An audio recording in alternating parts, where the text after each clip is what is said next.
நாட்டுப்பற்றாளன் செய்திகள் வாசிப்பது வாசுகி தாமோதரன்.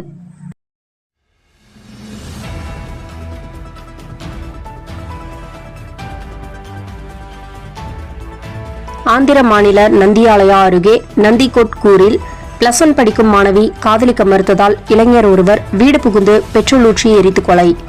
மாணவியை எரித்துக் கொள்ளும் போது இளைஞருக்கும் தீக்காயம் ஏற்பட்டது. கோவை மாவட்டம் மேற்கு தொடர்ச்சி மலையில் உள்ள வெள்ளியங்கிரி மலை கோவிலில் மகாதீபம் ஏற்ற அனுமதி. ஜனவரி 14 வரை இந்த பூஜை.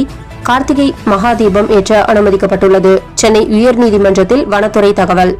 ஸ்ரீபெரும்புதூர் அருகே சென்னை பெங்களூரு ஹைவேயில் இன்று அதிகாலை வளைவில் திரும்பும்போது ஆமணி பஸ் மீது கண்டெய்னர் லாரி அதிவேகமாக மோதியது. இதில் தூக்கி வீசப்பட்ட பஸ் எதிர் திசையில் சென்ற கார் மீதும் விழுந்தது.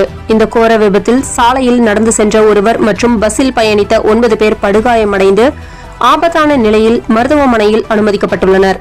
இவ்விபத்து குறித்து போலீசார் விசாரணை மேற்கொண்டு வருகின்றனர். திண்டுக்கல் நத்தம் அருகே சென்ட்ரல் மீடியனில் மோதி கார் விபத்து.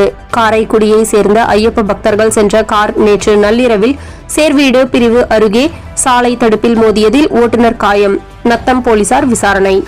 நாமக்கல் மாவட்டம் பள்ளிப்பாளையத்தில் காவேரி ஆற்றில் சாய கழிவு நீர்களை கலக்கும் சாயப்பற்றை ஆலைகளை கண்டித்து கொங்கு விடுதலை புலிகள் கட்சி சார்பாக மாநில பொதுச் செயலாளர் தோழர் விஸ்வநாதன் அவர்கள் தலைமையில் நடத்திய கண்டன ஆர்ப்பாட்டத்தில் பசுபதியார் தனிப்படை மாவட்ட செயலாளர் KS பாஸ், மாவட்ட இளைஞரணி செயலாளர் மாதேஸ்வரன், மாநகர செயலாளர் PMS அலாவுதீன் ஆகியோர் கலந்து கொண்டனர். தமிழகத்தில் அதானி நிறுவன தொழில் முதலீடு குறித்து பொதுவெளியில் தவறான தகவல்கள் பரப்பப்படுகின்றன.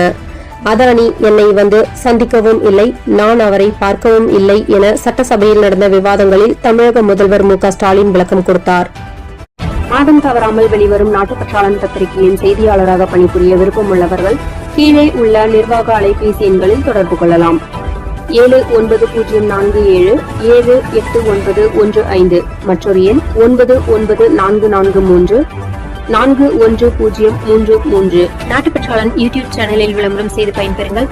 நமது நாட்டுப்பற்றாளன் செய்திகளை அறிந்து கொள்ள யூடியூப் சேனலை சப்ஸ்கிரைப் செய்யுங்கள்.